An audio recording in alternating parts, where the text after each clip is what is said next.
내 삶을 바꾸는 투표, 이제 하루 앞으로 다가왔습니다. 벌써부터 개표 결과가 궁금하실 텐데 마음을 좀 느긋하게 가지셔야 할 듯합니다. 지난 총선 때보다 결과가 훨씬 늦게 나올 걸로 예상되기 때문입니다. 이유를 따지자면 이 48cm가 넘는 역대 최장 비례대표 투표용지 탓입니다. 사전 투표하신 분들은 이미 눈으로 확인하셨겠습니다만 이번 21대 국회의원 비례대표 투표용지는 정당이 35개나 되면서 길이가 48.1cm로 늘어났습니다. 길어진 투표용지를 놓고 여러 정치적 공방이 오가기도 했는데 의외의 곳에서도 문제가 발생했습니다. 투표용지가 너무 길어서 투표지 분류기를 쓸 수 없게 된 것입니다. 지금 보시는 게 개표 작업에 쓰이는 투표지 분류기인데요. 눈으로 봐도 굉장히 빠르죠. 분당 처리 속도가 340장이라고 합니다. 기표 형태와 위치를 인식한 후 정당, 후보자별로 분류해 투표지 매수로 계산되고 그런데 이 투표지 분류기는 투표용지 길이가 34.9cm를 넘지 않아야 쓸 수 있습니다.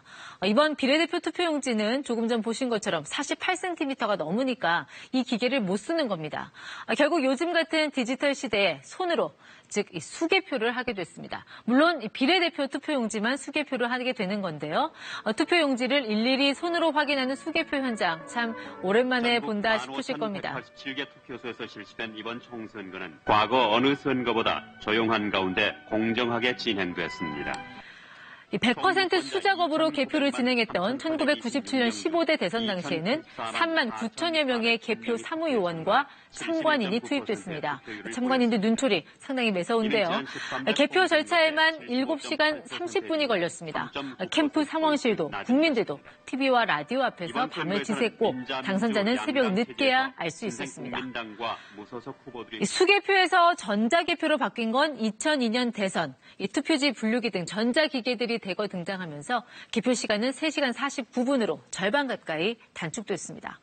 국민들이 밤을 새지 않고도 당선자 소감을 들을 수 있게 된 것도 이때부터입니다.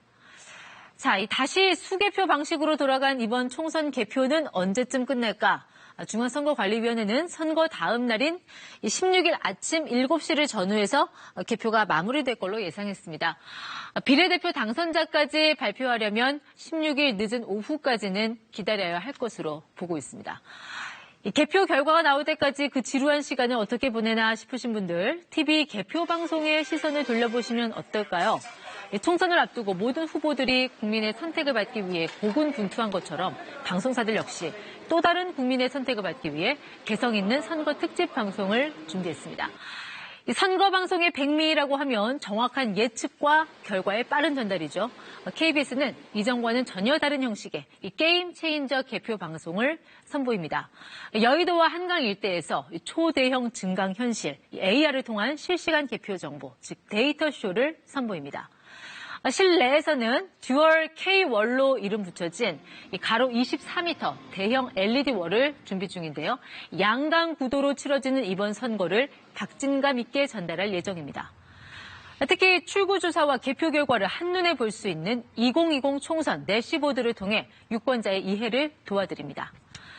예측 시스템 디시전 K로는 단 20% 안팎의 초기 개표 결과로 최종 당선자를 예측하는 이른바 미션 임파서블에 도전합니다. KBS 선거방송단은 지난해 11월부터 6개월 동안 토크쇼 정치합시다를 제작하며 총선 민심을 추적해왔습니다. 오랜 시간 출연하며 호흡을 맞춰온 유시민, 박형준 두 패널의 과거 발언들이 근거 있는 전망이었는지 호기로운 희망에 불과했는지 따져보는 것도 개표 방송을 시청하는 또 다른 재미가 될 듯합니다. 현대의 지성으로 불리는 이스라엘의 베스트셀러 작가 유발 하라리도 깜짝 등장할 예정이라고 하니 참고하시고요. 코로나19로 일상이 위축된 상황에서도 국민들은 더 나은 정치를 위한 선택을 위해 또 고민해왔습니다. 그래서 이번 21대 총선의 결과가 더 궁금해지는지도 모릅니다. KBS 뉴스 이윤입니다.